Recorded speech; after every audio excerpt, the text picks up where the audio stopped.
Akokin a Cordoban sunrise, seeds of wisdom. Close your eyes and let me take you to a place where the morning light falls differently, where the air carries the scent of olive groves and the promise of ancient wisdom yet to be born.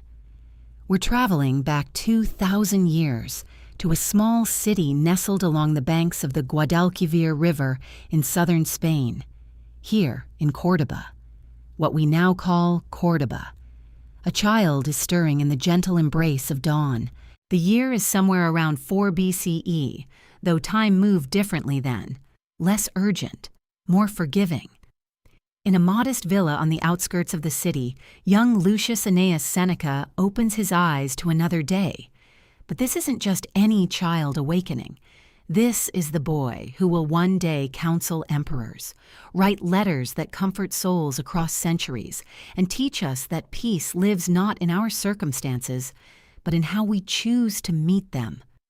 Listen, can you hear the morning sounds of ancient Córdoba, the gentle lowing of cattle being led to pasture, the soft splash of oars as fishermen return with their dawn catch, the distant call of a rooster announcing the day to sleepy households?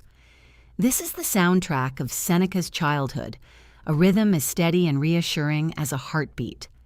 His father, Marcus Annaeus Seneca, is already awake in his study.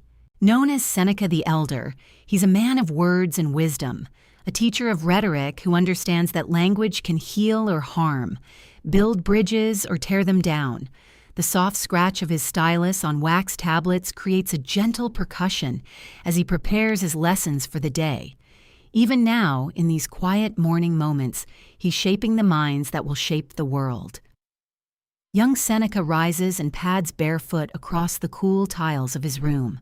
The walls are simple, painted in soft earth tones that seem to hold the warmth of yesterday's sun. Through his window, he can see the family's small garden where his mother, Helvia, tends to her herbs and vegetables with the same careful attention she brings to raising her 3 sons. Helvia. Now there's a woman whose strength runs as deep as the river that nourishes their land. She moves through the garden like a dancer who knows every step by heart, her hands gentle but sure as she checks each plant for signs of growth or distress. She understands something that will later bloom in her son's philosophy, that we are all gardeners of our own souls, responsible for what we choose to cultivate in the soil of our hearts. The boy joins her among the growing things, and she shows him how to tell when the olives are ready, how to coax the sweetest fruit from reluctant vines. "Patience, my son," she tells him, her voice carrying the music of someone who has learned to find joy in small daily miracles. The earth teaches us that all good things come to those who tend them with love. As the sun climbs higher, father and son walk together toward the city center. Córdoba is no Rome. It doesn't thunder with the weight of empire or echo with the clash of ambition. Instead, it hums with a gentler energy. Merchants arrange their wares with pride rather than desperation. Children play games that have been passed down through generations.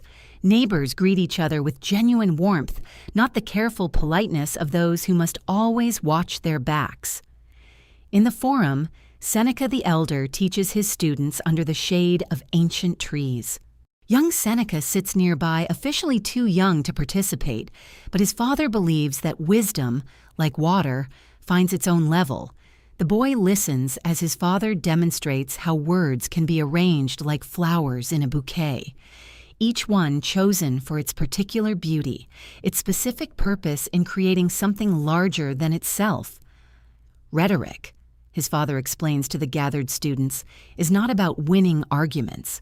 It's about finding truth and sharing it in ways that help others see clearly. The students nod, but young Seneca feels these words settling into his bones like seeds that will grow into something magnificent. The afternoons belong to exploration and wonder. Seneca and his brothers roam the gentle hills around Córdoba, collecting smooth stones from the riverbank, watching hawks circle in the endless blue above. There's something about this landscape, something that teaches patience without preaching it, The olive trees have stood here for generations, weathering droughts and floods with equal grace. The river keeps flowing, regardless of what humans celebrate or mourn on its banks. One particular afternoon, young Seneca sits alone by the water's edge. He's been thinking about something his father said, about how the same words can mean different things to different people. He picks up a handful of pebbles and tosses them one by one into the slow-moving current. Each stone creates its own circle of ripples, expanding outward until they meet and blend with the ripples from other stones. This image will stay with him for the rest of his life. This understanding that our words, our actions, our very thoughts create ripples that spread far beyond what we can see. In this moment, by this ancient river, a philosophy is being born, not in books or lecture halls, but in the quiet observation of a boy who's learning to see the world with eyes wide open. As evening approaches, the family gathers for their simple meal. There's bread still warm from the oven, olives from their own trees, fish caught fresh from the river that morning. But more nourishing than any food is the conversation that flows around the table. Helvia shares stories from the market. Who's getting married?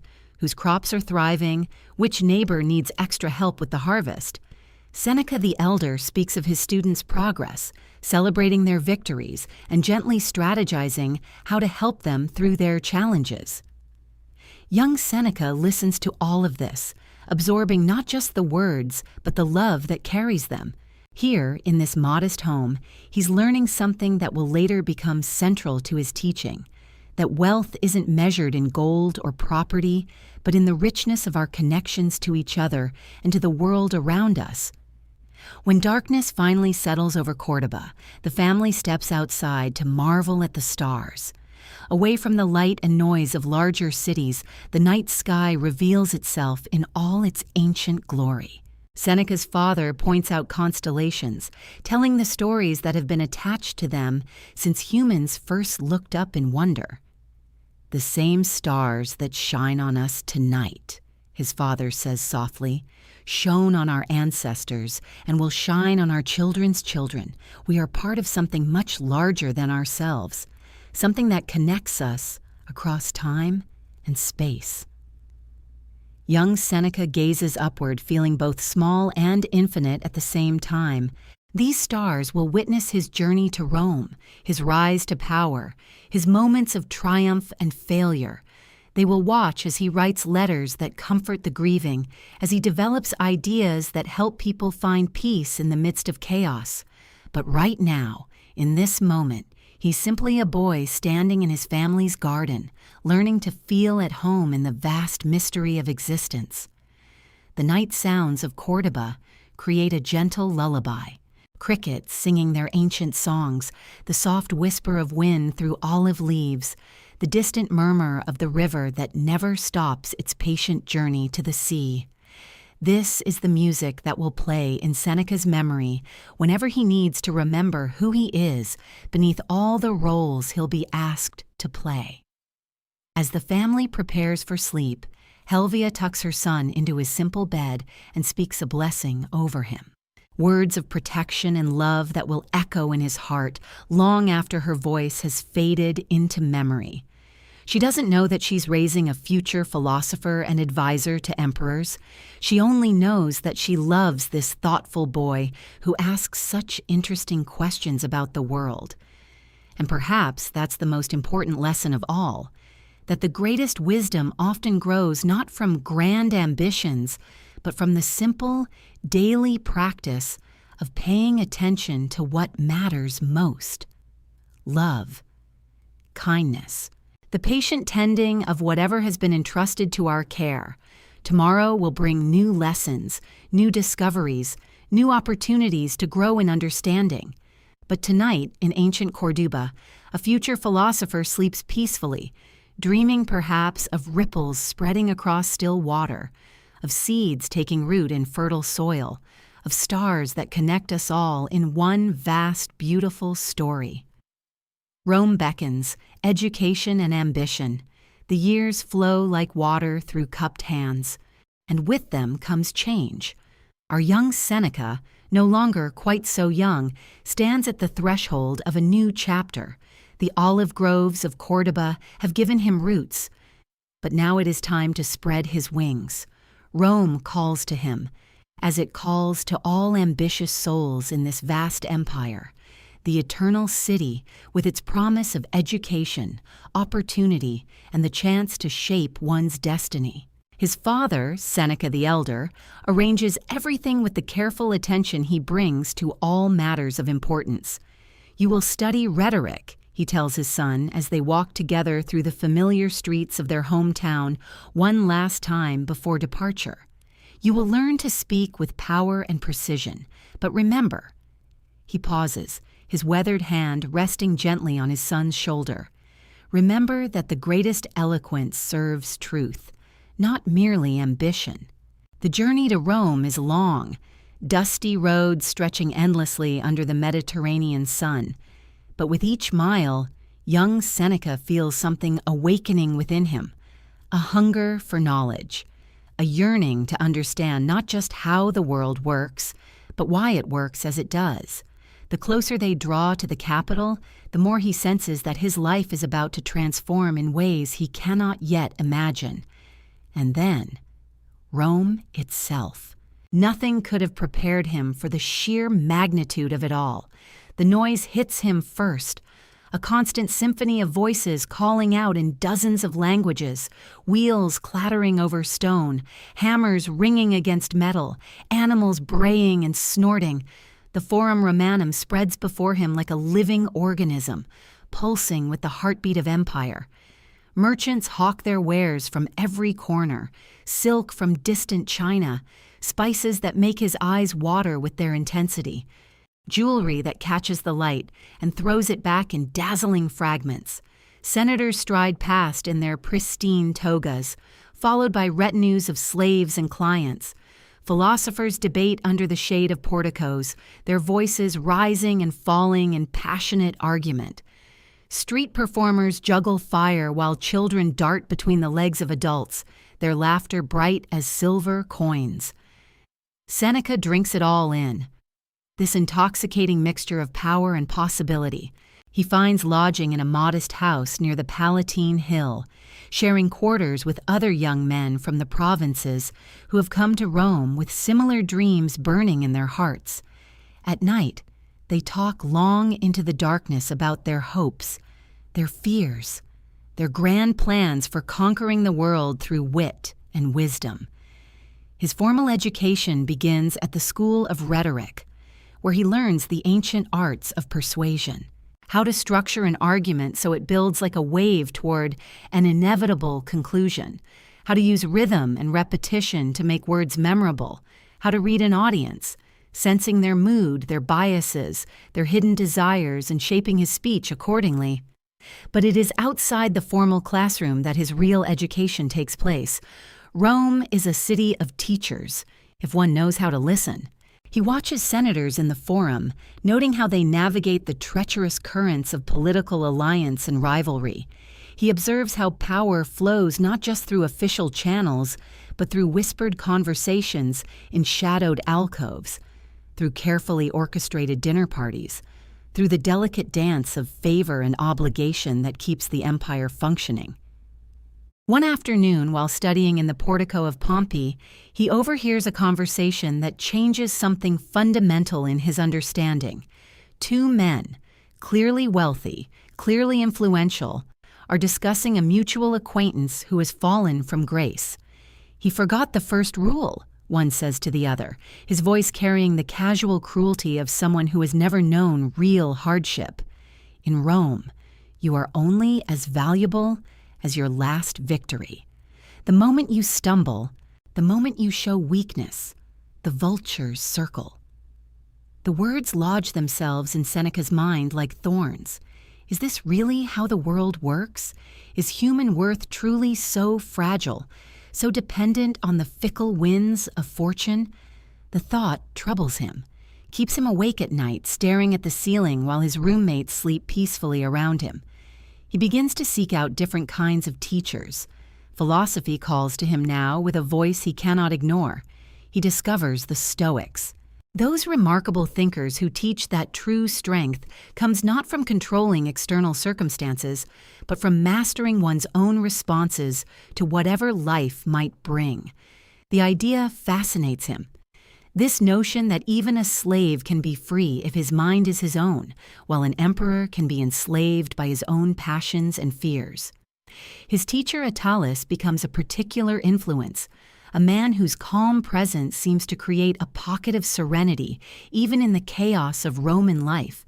"Watch the crowds," Attalus suggests during one of their walks through the city. "See how they rush from place to place, always seeking happiness in the next acquisition, the next achievement, the next moment." But happiness that depends on external things is no happiness at all. It is merely a temporary absence of suffering. Seneca watches and begins to see. He notices the anxiety hidden behind expensive clothes, the desperation masked by confident laughter, the way even the most successful Romans seem to live in constant fear of losing what they have gained. Slowly, a different kind of ambition begins to take shape in his heart, not just the desire for worldly success, but the deeper longing to understand what makes a life truly worth living. Yet he is still young, still hungry for recognition and achievement. He throws himself into his rhetorical studies with renewed vigor, winning praise from his teachers and admiration from his peers. His speeches in the practice courts draw crowds. His wit becomes legendary among the students. He can feel doors beginning to open, pathways to influence and power revealing themselves before him. But even as he savors these early victories, he cannot shake the questions that philosophy has planted in his mind. What is the point of gaining the whole world if it costs you your soul? How does one navigate the demands of ambition while remaining true to deeper principles? Is it possible to succeed in Rome's brutal political landscape without becoming brutal oneself? The tension between these different aspects of his nature, the ambitious young man and the questioning philosopher, creates a kind of creative friction that will define much of his later life. He begins to see that perhaps the greatest challenge is not choosing between worldly success and spiritual wisdom, but finding a way to pursue both without losing himself in the process. Late at night, when the city finally grows quiet and the stars emerge above the 7 hills, he sometimes climbs to his roof and looks out over the sleeping capital. Somewhere out there, in palaces and tenements alike, millions of souls are dreaming their own dreams of glory and peace. Tomorrow will bring new lessons, new challenges, new opportunities to grow in understanding. He thinks of his father's words about truth and eloquence, of his mother's gentle wisdom about love and kindness. These gifts from his childhood in Cordoba feel more precious now, surrounded as he is by so much that glitters but does not truly shine. The future stretches before him like an unwritten scroll, full of possibility and uncertainty in equal measure. Exile and inner reflection, the Corsican shore. Years pass like pages turning in the wind, and that unwritten scroll of Seneca's future begins to fill with experiences both triumphant and devastating. The young man from Cordoba rises through the ranks of Roman society, his eloquence opening doors, his intelligence catching the attention of powerful men. But with visibility comes vulnerability, and in the treacherous currents of imperial politics, even the most careful navigator can find themselves swept toward dangerous shores. The summons comes on a morning when the Roman sky burns red with dawn. Seneca, now a senator with a reputation for both wisdom and wit, receives word that changes everything. Emperor Claudius has spoken, and the charge is adultery with the emperor's niece. Whether true or false matters little in this moment. What matters is that Seneca must leave Rome, leave everything he has built, leave the life he has carefully constructed through years of ambition and compromise. The ship that carries him away from the only world he has known cuts through waters that grow wilder with each passing hour. Behind him, the familiar coastline of Italy shrinks to a thin line, then disappears entirely. Ahead lies Corsica, an island of exile, a place where Rome sends those it wishes to forget. The first thing that strikes him about this new world is the silence, not the absence of sound, but the absence of human noise. No crowds calling in the forum, no wheels rattling over stone streets, no constant hum of a million souls pressed together in pursuit of glory and gold. Instead, there is the eternal conversation between wind and wave, the cry of seabirds wheeling overhead, the whisper of wild grasses bending in the salt-laden breeze. His dwelling is simple, sparse, a far cry from the elegant homes he has known in Rome. Stone walls thick enough to keep out the winter storms, a single window that frames the restless sea, a table where he can write, a bed where he can rest his troubled mind. The luxury is gone. But something else begins to emerge in its absence, something he had almost forgotten in the glittering maze of Roman society. Space to breathe, space to think, space to remember who he was before the world told him who he should become. The days develop their own rhythm, slow and natural as the tides that mark the passing hours.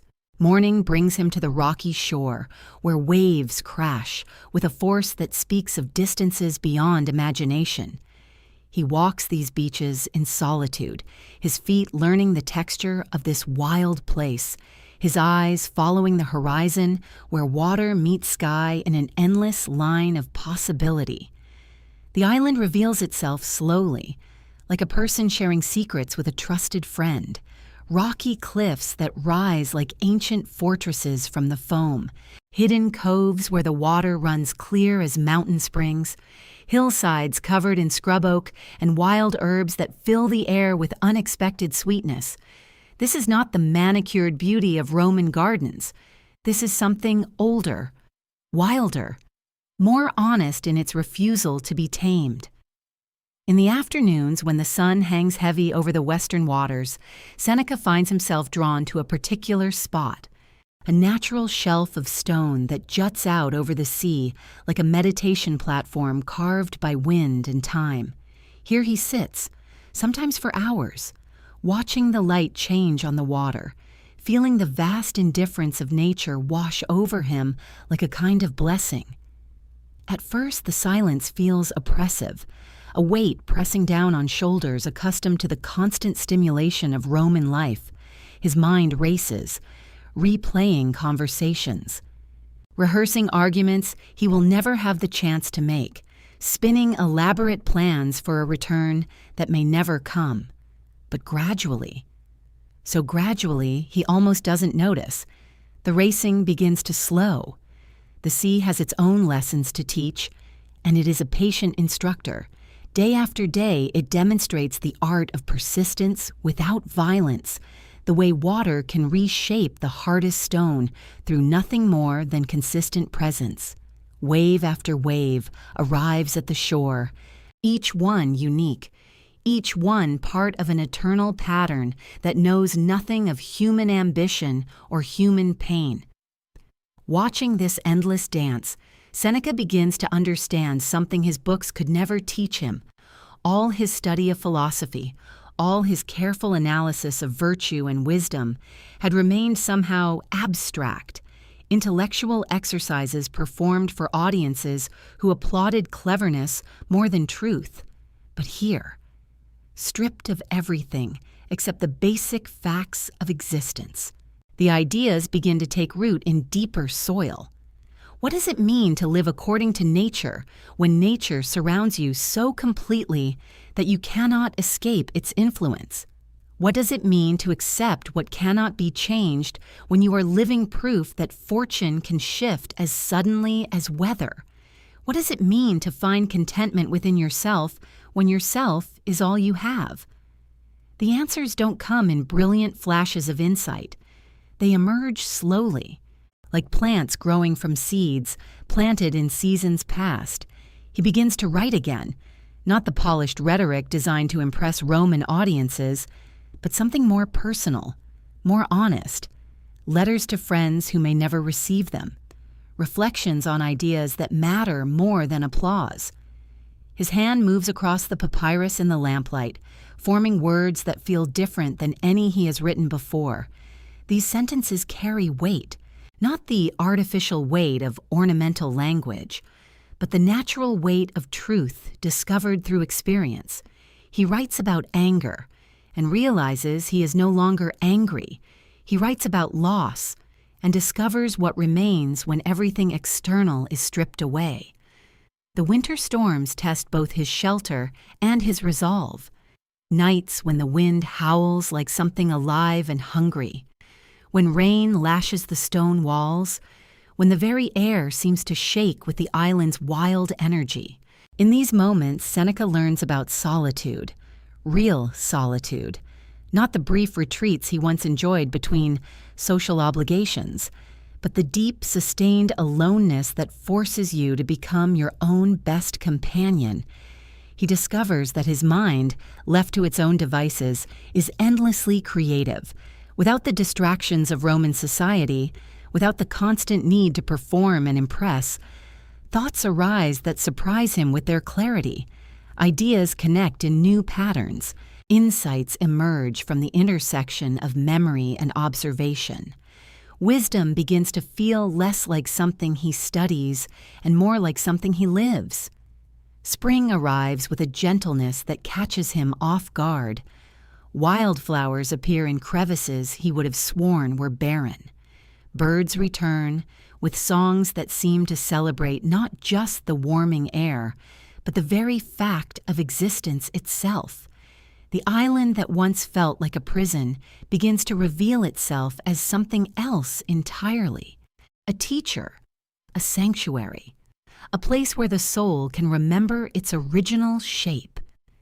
Standing on his familiar outcrop of stone, watching the morning light paint the water in shades of gold and silver, Seneca realizes that something fundamental has shifted. The young man who arrived here in anger and humiliation has been worn smooth by wind and weather, polished by solitude, refined by the patient instruction of an island that asks nothing and gives everything. He thinks of his father's lessons about truth and eloquence, his mother's wisdom about love and kindness, and understands now that these gifts were always meant to be lived rather than simply discussed. The scroll of his future, once blank with possibility, now carries the first chapters of a different kind of story. One written not in the pursuit of external success, but in the quiet discovery of what it means to be fully human. The waves continue their eternal conversation with the shore, and Seneca listens, finally ready to hear what they have been saying all along. Return to power, tutoring Nero. Years pass like seasons, and the island that once felt like a prison has become a sanctuary. But Rome remembers its exiled sons. The letter arrives on a morning when the sea is particularly calm, its imperial seal catching the Mediterranean light like a small sun. Seneca reads the words slowly. His fingers steady now in ways they never were during his younger years of ambition. Recall, return. The new emperor Claudius has decided that Seneca's exile has served its purpose. And more than that, he has a task in mind. A boy named Nero, Claudius's stepson, needs a tutor. Someone who understands both the weight of power and the value of restraint. Someone who has learned wisdom not just from books, but from the particular kind of suffering that comes from losing everything you thought you wanted. The journey back to Rome feels different this time. The same roads, the same hills rising toward the eternal city, but Seneca carries himself differently now. There's a stillness about him, a quality of attention that wasn't there before. He notices things he missed during his eager youth, the way olive trees bend without breaking in strong winds, the patient endurance of stones worn smooth by countless travelers. Rome, when it finally spreads before him, is both exactly as he remembered and completely transformed. The buildings are the same. The forum still bustles with the same urgent energy. But Seneca sees it all through different eyes now. Where once he saw only opportunity and advancement, now he sees the beautiful fragility of human ambition, the desperate reaching, the endless hunger for more, the way people exhaust themselves chasing shadows while missing the substance of their actual lives. His new position brings him into the heart of the imperial palace, those marble corridors where whispers carry more weight than laws, where a glance can elevate or destroy. And at the center of it all, Nero? 12 years old when Seneca first meets him, intelligent and curious, but already showing signs of the particular corruption that comes from never hearing the word no. Teaching a future emperor, Seneca quickly discovers, is unlike any other kind of education. How do you explain the value of humility to someone who will never need to ask for anything? How do you teach compassion to a child who will hold the power of life and death over millions? How do you cultivate wisdom in someone who will be surrounded by people whose survival depends on telling him exactly what he wants to hear? Seneca approaches these challenges with the patience he learned on his island, that slow, steady attention to what is actually happening rather than what he wishes were happening. He watches Nero carefully, noting the boy's genuine love of poetry and music, his quick mind and natural charm, but also the flashes of cruelty that appear when he doesn't get his way, the casual disregard for others that seems to come as naturally as breathing. The lessons take many forms. Sometimes they sit in the palace gardens, reading together from the great works, Seneca's voice steady and calm as he guides the boy through passages about virtue and self-control. Sometimes they walk through the city, Seneca pointing out the lives of ordinary Romans, trying to help Nero understand that real people live behind those faces in the crowd, that power exists to serve rather than to dominate. But always there is the tension between what Seneca knows to be true and what the world around them demands. The court expects Nero to be groomed for absolute rule, to see himself as above ordinary human limitations. The senators and advisors who surround them speak constantly of Rome's destiny, of the emperor's divine nature, of the necessity of strength and dominance. And Seneca finds himself walking a careful line, trying to plant seeds of wisdom in ground that seems determined to grow only ambition and pride. He teaches Nero about the stoic virtues, about the importance of reason over emotion, about finding contentment in what you have rather than always reaching for more. But he must do it carefully, subtly, knowing that too direct an approach will only trigger the boy's natural resistance. There are moments of genuine connection, times when Seneca sees real understanding flicker in Nero's eyes. When they discuss poetry, the boy's face lights up with something pure and unguarded.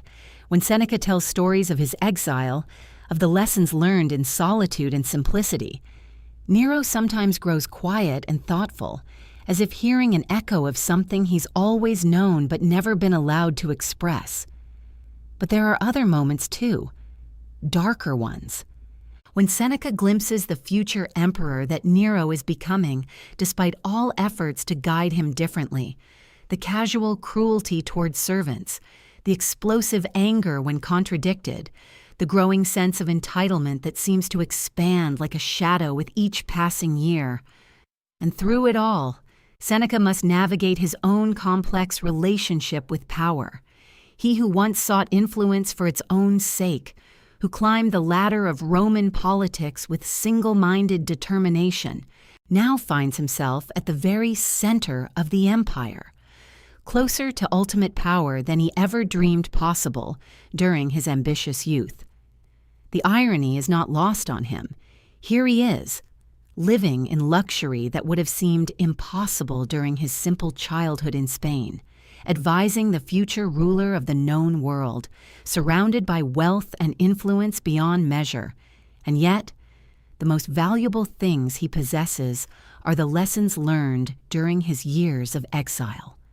The understanding that true contentment comes not from external circumstances, but from the quality of attention we bring to whatever life offers us. He begins to develop what will become one of his most important teachings, the art of living, simply even in the midst of abundance. Not the rejection of material comfort, but the understanding that such things are temporary gifts rather than permanent possessions. He shows this to Nero not through lectures, but through example, maintaining his own daily practices of reflection and gratitude, treating servants with the same respect he shows to senators, finding joy in simple pleasures, even while surrounded by imperial splendor. The palace gardens become his classroom, those carefully tended spaces where nature is allowed to flourish within the heart of human ambition. Here, among the roses and fountains, Seneca tries to teach his most difficult student that true power lies not in the ability to dominate others, but in the capacity to govern oneself with wisdom and restraint. The lessons continue, day after day, season after season, as Nero grows from boy to young man, and Seneca, now in the prime of his own life, finds himself playing perhaps the most important role he will ever have, trying to shape the character of someone who will shape the world. The weight of this responsibility, the knowledge that millions of lives may hang in the balance, settles on his shoulders like a familiar burden. But he carries it with the same patient attention he once brought to watching waves on a distant shore, understanding that he can control only his own actions, his own commitment to teaching what he believes to be true. The rest, the outcome, the ultimate success or failure of his efforts, belongs to forces larger than any individual will. And so he continues, this philosopher who has learned that wisdom is not a destination, but a way of traveling, offering what gifts he can to a student who may or may not be ready to receive them, trusting in the slow work of transformation that happens when truth is offered consistently, gently, without attachment to results. Letters from a Stoic, finding solace in words. Years pass in this delicate dance of teaching and learning, and gradually, Seneca begins to understand something profound about the nature of influence. True wisdom, he realizes, is not something that can be forced or demanded. It can only be offered, like seeds scattered on whatever ground is ready to receive them. In the quiet hours of early morning, before the palace stirs with its endless urgencies, he finds himself drawn to his writing desk. The oil lamp flickers gently beside him, casting warm shadows across scrolls of papyrus, as he begins what will become his most enduring gift to the world: letters. Simple letters, written to his friend Lucilius, but really, written to anyone who has ever struggled with the fundamental questions of how to live well, how to find peace in chaos, how to remain true to yourself when the world demands constant performance, how to face uncertainty with grace. Every new beginning comes from some other beginning's end, he writes, the stylus moving smoothly across the papyrus. The words feel different now, not the clever rhetoric of his youth, not the careful political language of his senatorial years, but something deeper, something earned through experience. He writes about time, this precious resource that slips through our fingers like water. It is not that we have a short time to live, but that we waste a lot of it. The lamp burns steadily as he considers this truth, how much of his own life he spent chasing things that ultimately didn't matter: recognition, wealth, the approval of others. Now, in these quiet pre-dawn hours, He understands that the only time we truly possess is this moment, this breath, this heartbeat, the warm weight of the stylus in his hand, the gentle scratch of words taking shape, the satisfaction of capturing a thought that might, someday, bring comfort to another soul. Life is long if you know how to use it, he continues, thinking of all the people he's known who rush through their days as if they were being chased, always planning for some future happiness, always postponing the very peace they claim to seek. The philosophy he writes about is not abstract theory. It's as practical as bread, as necessary as water. How to respond when someone treats you unfairly, how to handle disappointment when your plans don't unfold as expected, how to find contentment in whatever circumstances you find yourself facing. You have power over your mind, not outside events, he writes, remembering his own journey to this understanding.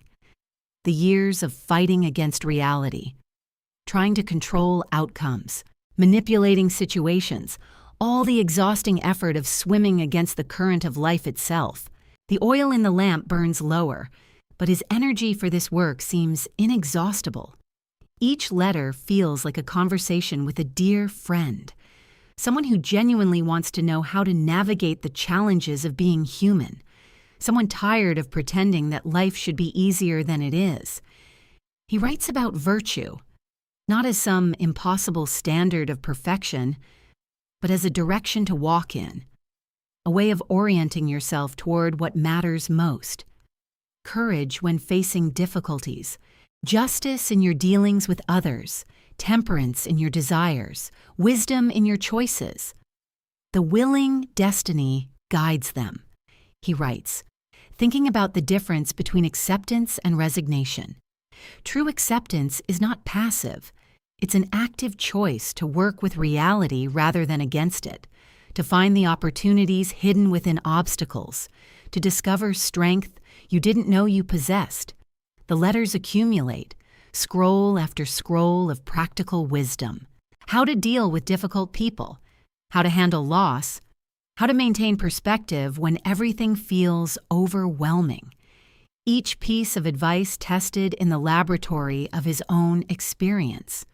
He writes about friendship, real friendship, not the transactional relationships that dominate Roman society, but the deep connections that sustain us through both joy and sorrow. Every new friend is a good thing, but old friends are the best thing. The kind of relationship where you can be completely yourself, where pretense falls away like unnecessary clothing.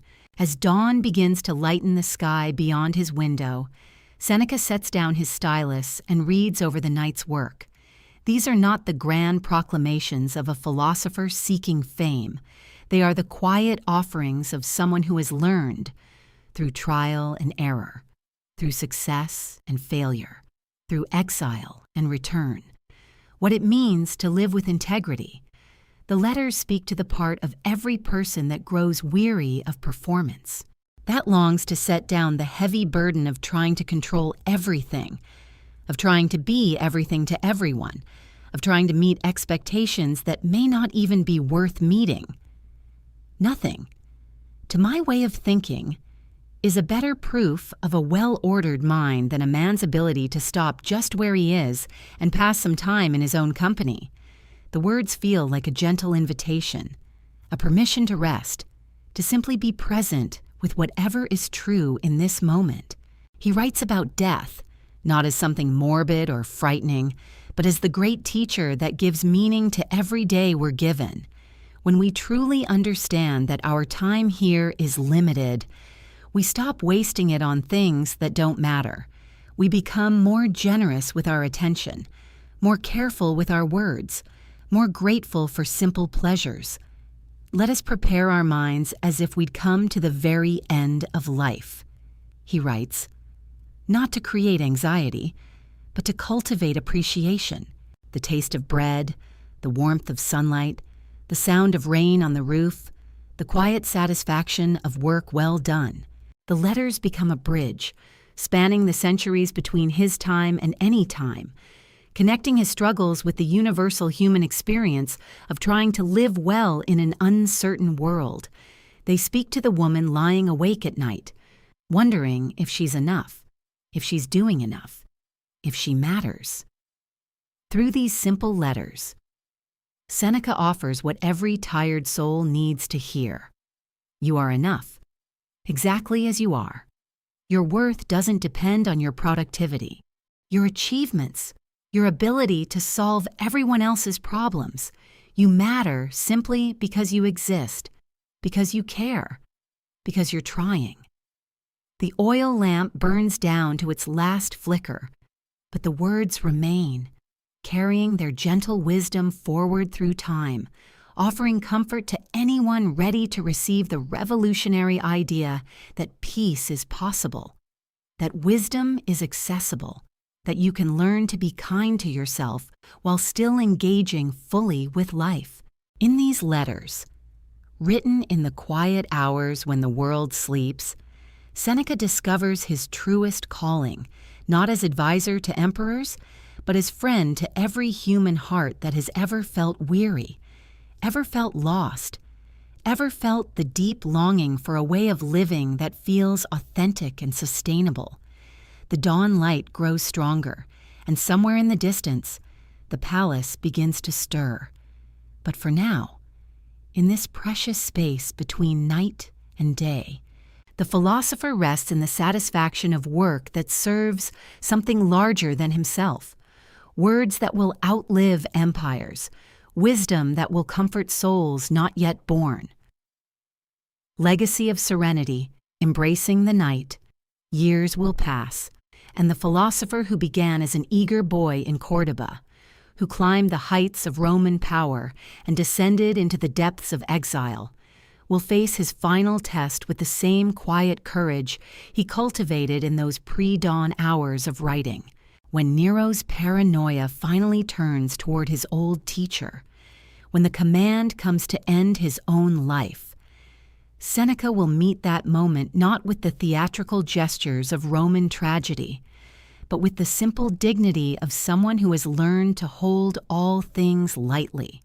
He will open his veins as calmly as he once opened his writing tablets, speaking gently to his friends, comforting his beloved wife Paulina, dictating final thoughts with the same careful attention he brought to every letter, every lesson, every moment of philosophical practice. Death, he will demonstrate, is simply the final exercise in letting go, the ultimate test of everything he has taught about acceptance, about the temporary nature of all earthly things, about the peace that comes from aligning ourselves with the natural order of existence. But tonight, in this space between his letters and that distant shore, we rest in the fullness of a life lived with intention, a mind that transformed its own suffering into wisdom for others, a heart that learned to find contentment not in external circumstances, but in the quality of attention brought to each present moment.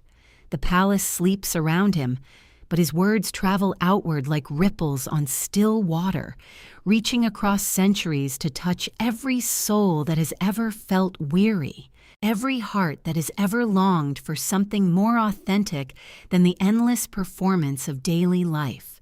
In the silence of his study, surrounded by scrolls that will outlive empires, Seneca embodies the very peace he has spent decades learning to cultivate.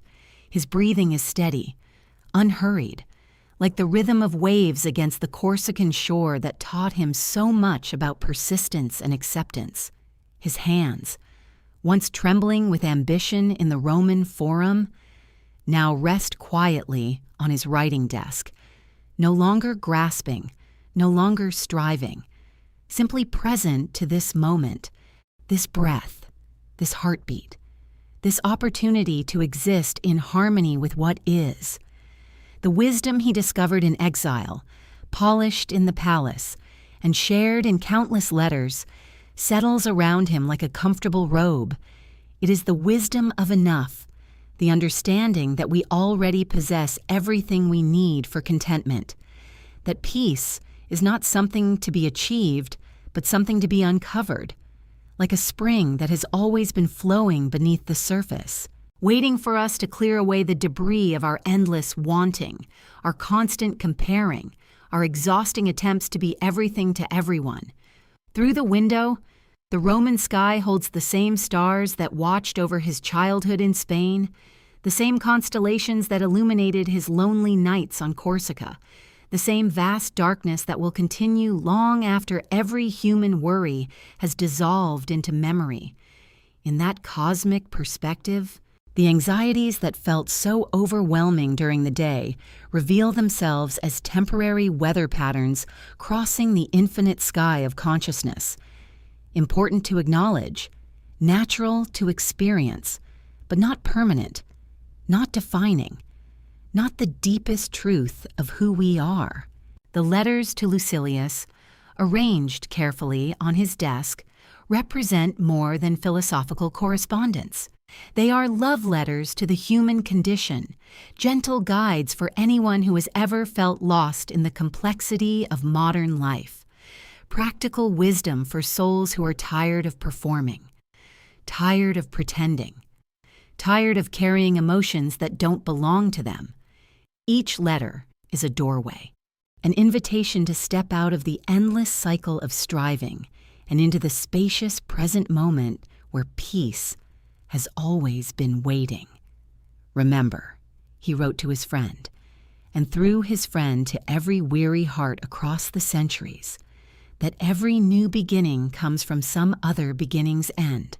The day that felt so heavy, so full of demands and expectations and the weight of others' needs, that day is ending, dissolving into the forgiving darkness that receives all things without judgment, that offers rest without conditions, that asks nothing in return but our willingness to let go, to surrender, to trust the natural rhythm of expansion and contraction, effort and ease, engagement and rest. In the growing silence of the palace, we can almost hear the echo of his gentle teaching, the invitation to find our own moments of solitude, our own spaces between the demands of the day, our own opportunities to remember what matters most, not the opinions of others, not the endless comparison with lives we see only from the outside, not the performance of perfection that exhausts the soul, but the simple, radical, revolutionary act of being present to our own experience, of treating ourselves with the same kindness we would offer a dear friend, of recognizing that we are enough, exactly as we are, in this moment, without needing to add or subtract or improve anything at all. The philosopher's breathing deepens, becomes more spacious, like the breath of someone who has finally set down a heavy burden they didn't realize they were carrying. In the space between inhale and exhale, between one heartbeat and the next, between the day that has passed and the day that has not yet come, there is a vast stillness, a profound okayness, a peace that surpasses understanding because it doesn't depend on understanding, doesn't require explanation, doesn't need to be earned or achieved or maintained through effort.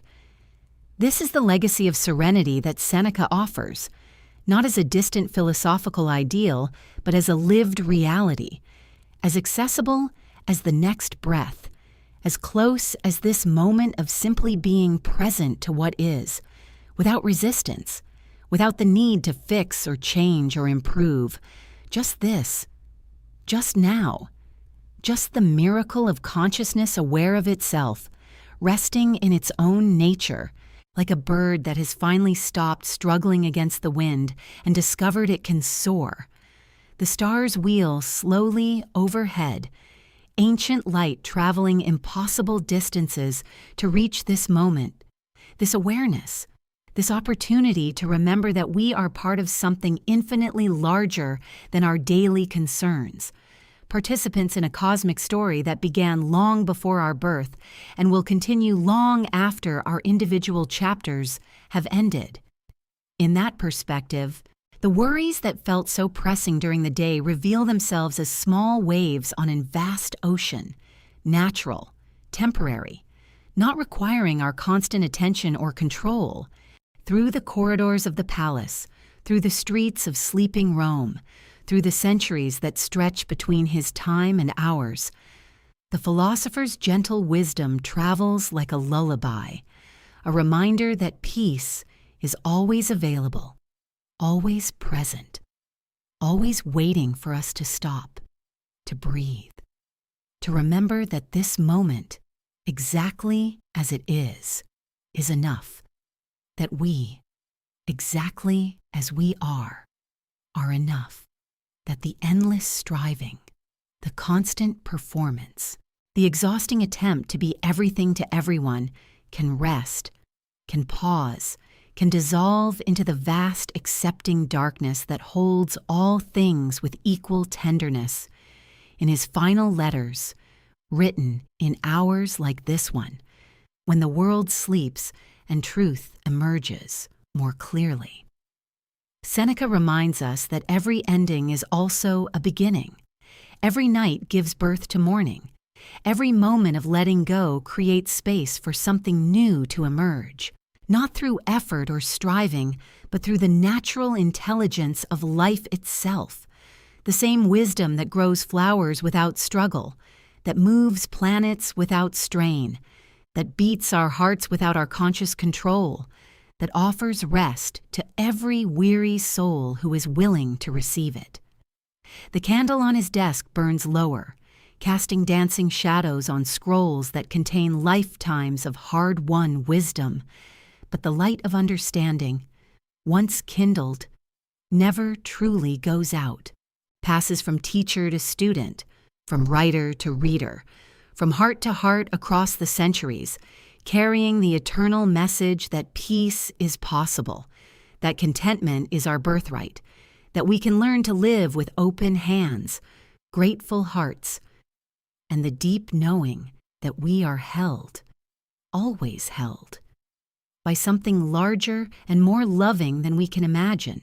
And so, as the philosopher rests in the satisfaction of work completed, words written, wisdom shared, we too can rest, can let go of the day's demands, can trust that we have done enough, been enough, given enough, and that this moment of surrender, this gentle releasing into sleep, is not an ending, but a returning, a coming home to the peace that has always been our deepest nature, the serenity that no external circumstance can touch, the quiet joy that emerges when we finally allow ourselves to simply be exactly as we are, exactly where we are, held by the vast loving darkness that receives all things, forgives all things, and offers to every weary heart the gift of deep, peaceful, restorative rest.